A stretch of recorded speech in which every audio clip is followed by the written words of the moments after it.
देश के सभी 36 मुख्य निर्वाचन अधिकारियों के साथ 2 महत्वपूर्ण सम्मेलन आयोजित किए। इन बैठकों में एसआईआर से संबंधित अनुभवों, तकनीकी प्रगति और भविष्य की दिशा निर्देशों पर भी व्यापक चर्चा की गई। पिछले एसआईआर की मतदाता सूची से मैनुअल भी और तकनीकी तरीके से भी दोनों स्तरों पर मिलान का कार्य लगभग पूरा कर लिया गया है और इसके तैयारी के आधार पर अब चयनित राज्यों में एसआईआर का दूसरा चरण प्रारंभ किया जाएगा। याद रहे, एसआईआर का प्रमुख उद्देश्य है हर योग्य मतदाता को सूची में शामिल करना और अयोग्य को मतदाता सूची से हटाना। आइए अब पीपीटी के माध्यम से आपको विस्तार में एसआईआर के इस फेज 2 के बारे में बताते हैं। जैसा कि आप सबको पता है, एसआईआर का फेज 1 समाप्त हुआ और इस चरण की सबसे बड़ी खूबी यह रही कि बिहार के 7.5 करोड़ मतदाताओं ने बढ़ चढ़कर पार्टिसिपेट किया। 90,000 बीएलओस, सभी 12 राजनीतिक दलों के 1.6 लाख बूथ लेवल एजेंट्स, सब ने मिलकर मतदाता सूची को शुद्ध बनाने का कार्य किया और नतीजा आपके सामने है। 0 अपील्स, अर्थात बिहार की मतदाता सूची अधिकतम शुद्ध मानी जाएगी। अब फेज 2 12 राज्यों में या संघ शासित प्रदेशों में आरंभ होने वाला है। नेक्स्ट।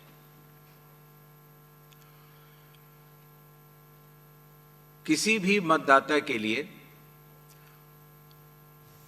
जो उसकी अर्हताएं हैं वो संविधान के अनुच्छेद 326 में लिखी गई हैं, अर्थात भारत का नागरिक होना, कम से कम आयु 18 वर्ष की होना, उस विधानसभा क्षेत्र का सामान्य निवासी होना और किसी अन्य कानून से उसको डिस्क्वालीफाई न किया गया।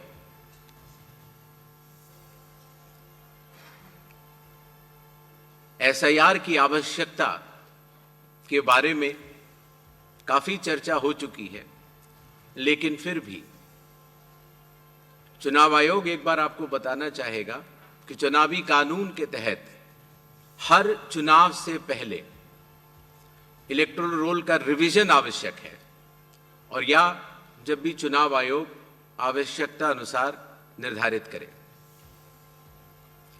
विगत कुछ दशकों से लगभग हर राजनीतिक पार्टी ने मतदाता सूची के शुद्ध न होने के ऊपर चुनाव आयोग को लगातार शिकायतें दी हैं। पहले सन 1951 से लेकर 2004 तक लगभग 8 बार स्पेशल इंटेंसिव रिवीजन इस देश में चुनाव आयोग ने कराया है और आखिरी इंटेंसिव रिवीजन लगभग 21 साल पहले 2002 से लेकर 2004 की मियाद में पूरा किया गया था। इस लंबे दौर में, 2 दशकों से भी अधिक लंबे दौर में, मतदाता सूची में कई परिवर्तन आवश्यक हो जाते हैं, जैसे कि भारत की विकास गाथा के साथ साथ लोगों का माइग्रेशन के साथ साथ कई बार उनका वोट पुरानी जगह भी बना रह जाता है और नई जगह भी बन जाता है, अर्थात एक से जगह ज्यादा रजिस्टर होने वाले वोटर्स। कई बार किसी की डेथ होने के बाद भी उसका नाम न हटाया जाना या गलती से किसी भी विदेशी नागरिक का नाम मतदाता सूची में आ जाना। इन चारों कारणों की वजह से चुनाव आयोग ने निर्णय लिया कि पूरे देश में चरणबद्ध तरीके से एसआईआर कराया जाए और इसकी पहली कड़ी बिहार आपके सामने समाप्त भी हो चुकी है और बड़े सफलतापूर्वक लोगों ने चुनाव आयोग पर विश्वास भी जताया है। एसआईआर करते समय एक बहुत बड़ी संख्या में चुनावी कर्मी चुनाव आयोग के साथ कंधे से कंधा मिलाकर काम करते हैं।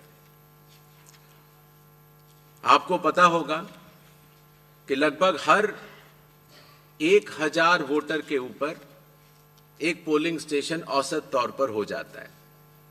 हर पोलिंग स्टेशन पर एक सरकारी कर्मचारी बूथ लेवल ऑफिसर के तौर पर कार्य करता है। एक विधानसभा क्षेत्र में 300 या 400 के बीच में लगभग पोलिंग स्टेशंस होते हैं और हर विधानसभा क्षेत्र में एक इलेक्टोरल रजिस्ट्रेशन ऑफिसर होते हैं। वो भी सरकारी कर्मचारी होते हैं और एसडीएम के स्तर के होते हैं और उनके अंडर में ये सारे बीएलओज कार्य करते हैं। इलेक्टोरल रजिस्ट्रेशन ऑफिसर को सहायता करने के लिए assistant electoral officer registration officers भी होते हैं, जो कि लगभग हर तहसील में एक या उससे अधिक होते हैं।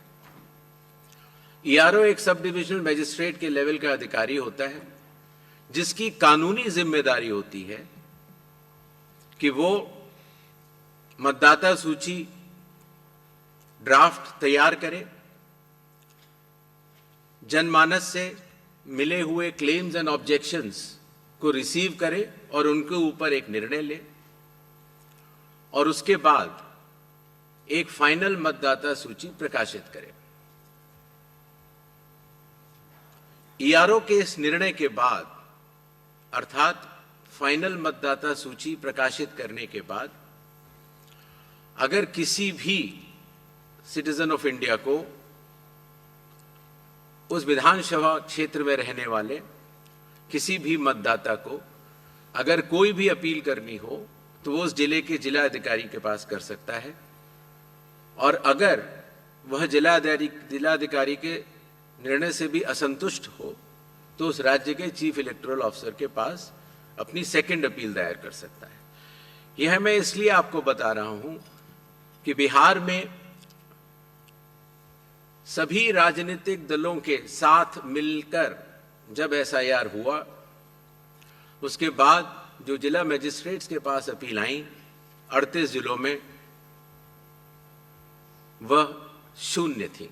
अर्थात ईआरओ और इलेक्टर्स ने मिलकर और बूथ लेवल एजेंट्स ने मिलकर बहुत ही अच्छा काम किया।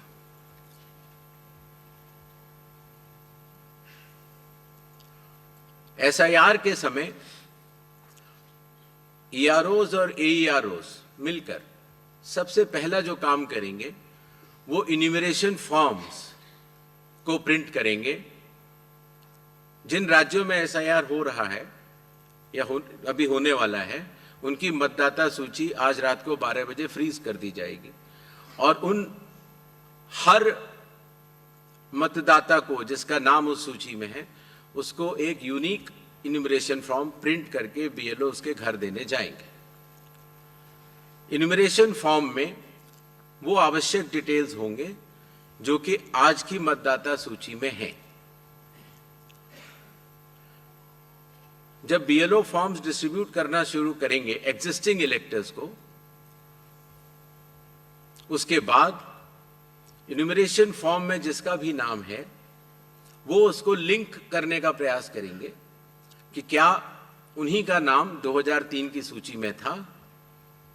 अगर था तो उनको कोई भी कागज और नहीं देने होंगे। इसी तरीके से अगर उनका नाम स्वयं नहीं था और उनके पिताजी या माताजी का नाम था तो भी उनको कोई और कागज नहीं देने होंगे। तो ये लिंकिंग और मैचिंग, बिहार जब हमने एसआईआर किया था तो सिर्फ बिहार की अवेलेबल थी और आज पूरे देश की 2002 से 4 में हुए एसआईआर की मतदाता सूची जो लिंक दिया गया है voters.eci.gov.in पर कोई भी देख सकता है और इस मैचिंग को स्वयं भी कर सकता है। बीएलओज, बूथ लेवल ऑफिसर्स एसआईआर की प्रमुख कड़ी होते हैं। जब वो घर जाते हैं तो कई बार ऐसा भी हो सकता है कि किसी और व्यक्ति की उम्र उस घर में 18 साल के ऊपर की हो गई हो, तो हाथ की हाथ उसी समय वो उनका फॉर्म 6 भी भरवा लेंगे और डिक्लेरेशन भी ले लेंगे और उसकी मैचिंग और लिंकिंग भी पुराने एसआईआर से कर लेंगे।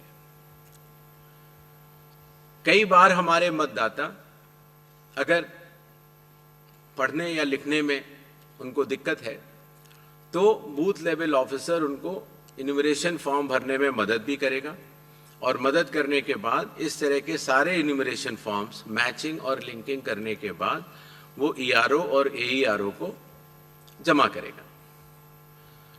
कई बार एक बार जब बूथ लेवल ऑफिसर घर जाता है तो या तो कुछ मतदाता अवेलेबल नहीं होते या कहीं गए होते हैं और या उनको मैचिंग या लिंकिंग करने में कोई समय लग रहा हो, तो ऐसे केस में बूथ लेवल ऑफिसर्स दूसरी बार भी जाएंगे और तीसरी बार भी जाएंगे।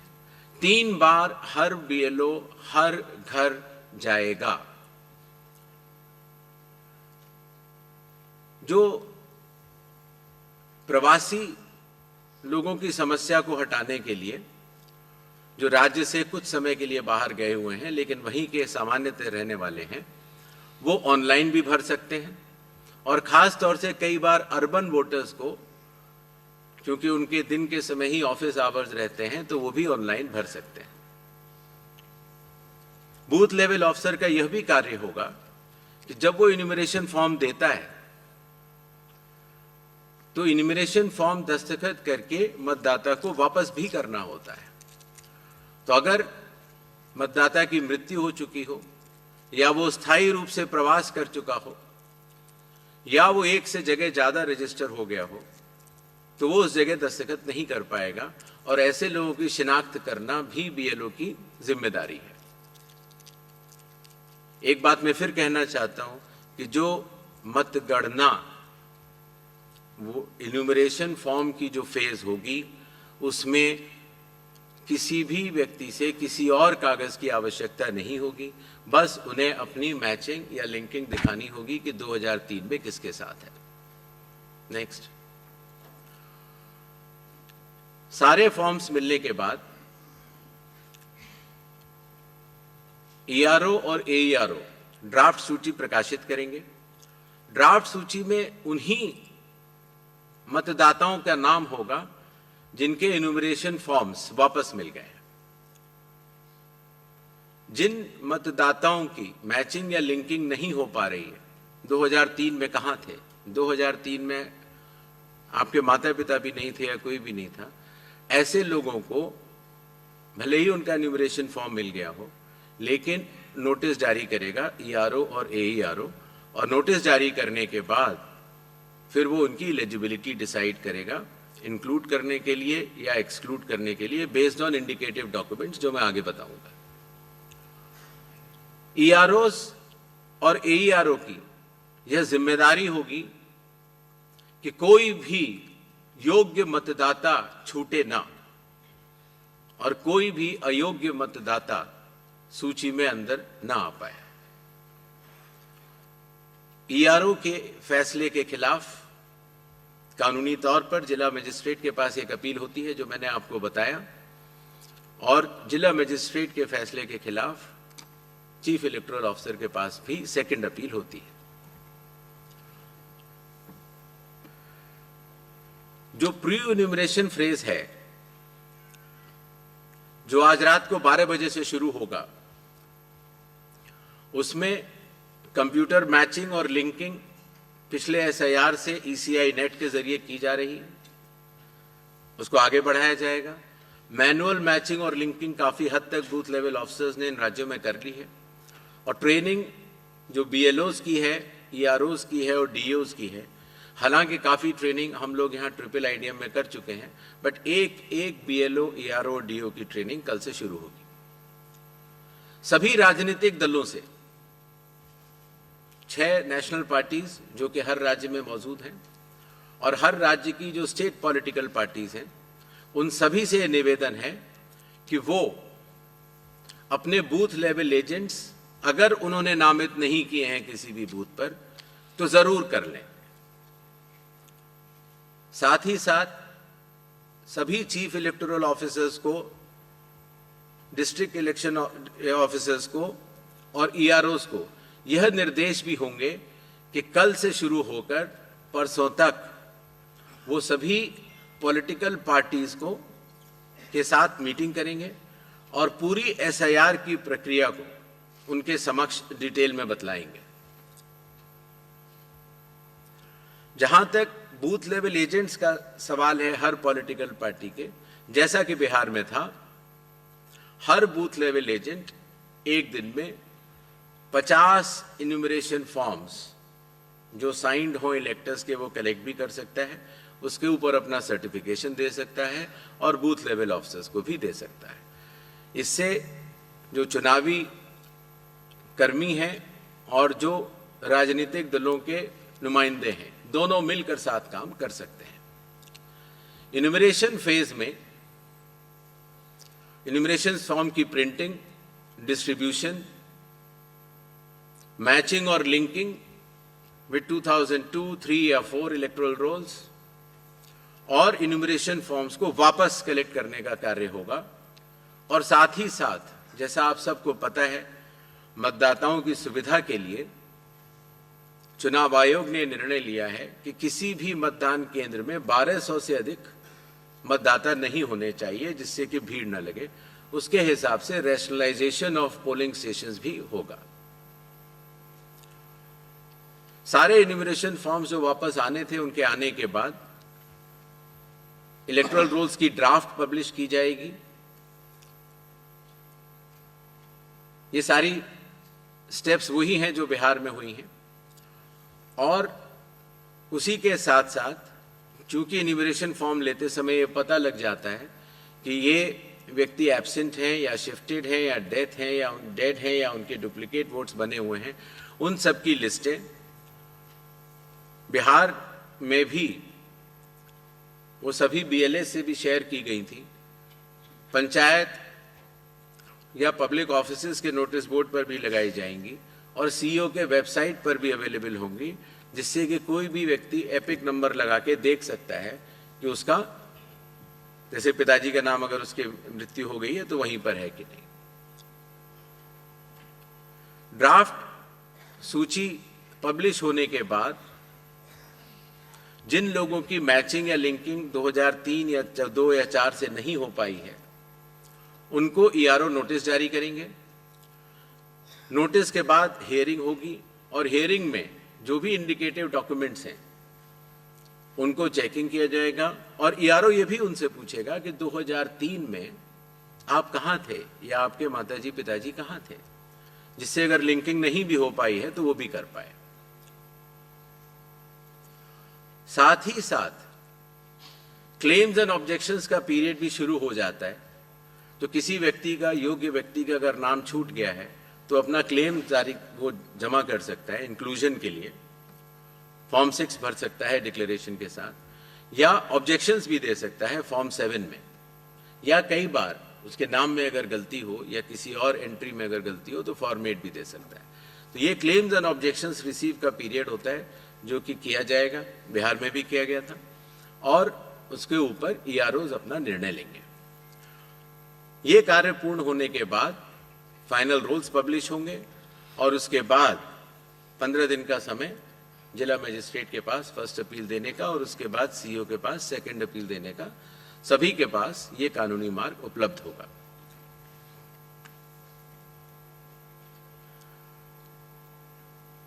जैसा कि बिहार में चुनाव आयोग ने बहुत सफलतापूर्वक दर्शाया कि जो वल्नरेबल ग्रुप्स होते हैं, खास तौर से जो बुजुर्ग हैं या बीमार हैं या दिव्यांग हैं या कई बार हमारी बुजुर्ग महिलाएं हैं, तो इनको अगर किसी भी मैचिंग करनी है 2003 से या लिंकिंग करनी है, उन्हें कंप्यूटर नहीं आता, उनके पास मोबाइल नहीं है या उनको कोई सर्टिफिकेट बनवाना है, तो वॉलंटियर्स जो है वो या तो सरकारी कर्मचारी होते हैं या एनसीसी या एनएसएस के वॉलंटियर्स होते हैं।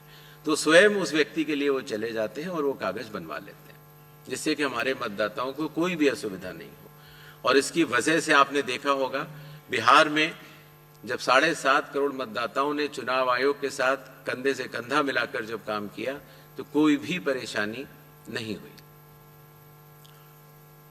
इस फेज में एसआईआर के समय 1200 तक हम पोलिंग स्टेशंस को भी रैशनलाइज कर लेंगे और कुछ नए पोलिंग स्टेशंस भी खोले जाएंगे जो कि बदलाव के साथ साथ हाई राइज बिल्डिंग्स में भी होंगे या गेटेड कॉलोनीज में या कई बार जो स्लम क्लस्टर्स छूट गए हैं वहां पर। इस विषय पर जो ड्राफ्ट पब्लिश होता है उसमें पॉलिटिकल पार्टी से डीओज चर्चा भी करते हैं और उसके बाद ये 1200 हर पोलिंग स्टेशन की अलग अलग मतदाता सूची प्रकाशित की जाती है। ये ध्यान रखना होगा कि एक बूथ पर एक फैमिली के या एक घर पर रहने वाले सभी लोगों का नाम एक ही जगह आ जाए, उससे मतदाताओं को बहुत सुविधा होती है और बिहार में इसमें काफी लोगों ने मिलकर अच्छा काम किया।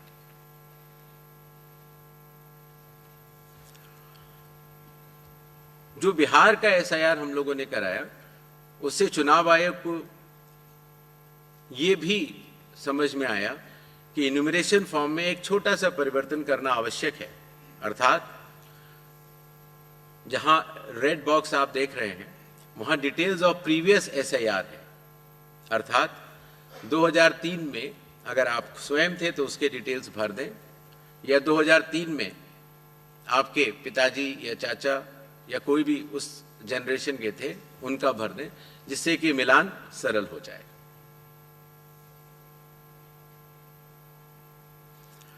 जो इन्यूमरेशन फॉर्म दिया जाएगा उसमें काफी चीजें प्री प्रिंटेड होंगी। मतदाता का नाम, उसका एपिक नंबर, उसका पता, सीरियल नंबर, पार्ट, कौन सी असेंबली है और उसका पुराना फोटो। एक क्यूआर कोड भी दिया जाएगा जिससे कि उस क्यूआर कोड को स्कैन करके आप स्वयं देख सकते हैं। सभी मतदाताओं से चुनाव आयोग का यह आग्रह रहेगा कि जहां पेस्ट करेंट फोटो लिखा हुआ है वहां पर अपनी नई और रंगीन फोटो, कलर्ड फोटो वहां पर अगर लगाएंगे तो जब भी आपका नया एपिक कार्ड बनेगा तो उसमें वो फोटो लगाई जाएगी तो अच्छा लगेगा। शिनाख्त में भी आसानी होती है बिकॉज कई बार वोटर कार्ड्स में लोगों के बहुत पुराने पुराने फोटो लगे हुए हैं। इन्यूमरेशन फॉर्म का ये हिस्सा है जो प्री प्रिंटेड के बाद नीचे आता है, उसमें ये डिटेल्स इलेक्टर्स को भरने होंगे। आधार नंबर बिहार में भी ऑप्शनल तरीके से चुनाव आयोग ने लिया था और इस बार भी आधार नंबर लिया जाएगा। फादर का नाम भी है, एपिक भी है, आपके स्पाउस, मदर, फादर का नाम भी है, डेट ऑफ बर्थ भी है। जी, जो प्रीवियस एसआईआर के जो 2 खाने मैंने आपको बताए थे उसमें स्वयं का अगर नाम है तो पहला जो बाईं तरफ वाला बॉक्स है जिसमें इलेक्टर का नाम, एपिक अगर उसका है उस समय तो, बिकॉज 2003 में कई लोगों के पास एपिक नंबर नहीं था। रिलेटिव का नाम, कई बार फादर का नाम होता है और रिलेशनशिप तो वहां पर फादर होगा। किस जिले में है, जैसे ही आप जिला लिख देंगे या स्टेट या एसी लिख देंगे तो जो सारी जो मतदाता सूची पूरे देश की अवेलेबल है 2003 में, उससे सेलेक्ट करना और उससे मैचिंग करना बहुत आसान हो जाता है। इसी तरीके से अगर आपका नाम नहीं है 2002, 3 या 4 की मतदाता सूची में तो आप अपने फादर, मदर या जो भी उस श्रेणी के जो रिलेटिव्स हैं उनके डिटेल भर सकते हैं, तो उससे भी ये मैचिंग सरल हो जाती है। क्लेम्स एंड ऑब्जेक्शंस के पीरियड में फॉर्म 7 और फॉर्म 8 की आवश्यकता पड़ती है और फॉर्म 6 तो खैर चूंकि इन्यूमरेशन फेज में ही इस बार हम कलेक्ट कर ले रहे हैं। बिहार में हम लोगों ने उसको बाद में किया था, लेकिन इस बार हम शुरू से ही कर ले रहे हैं।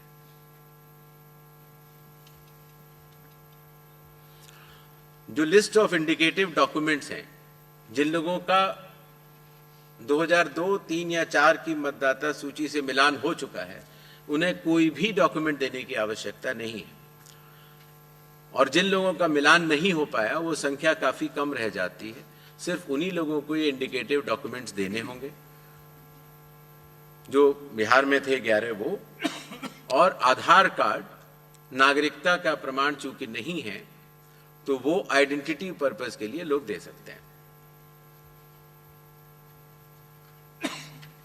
नेक्स्ट,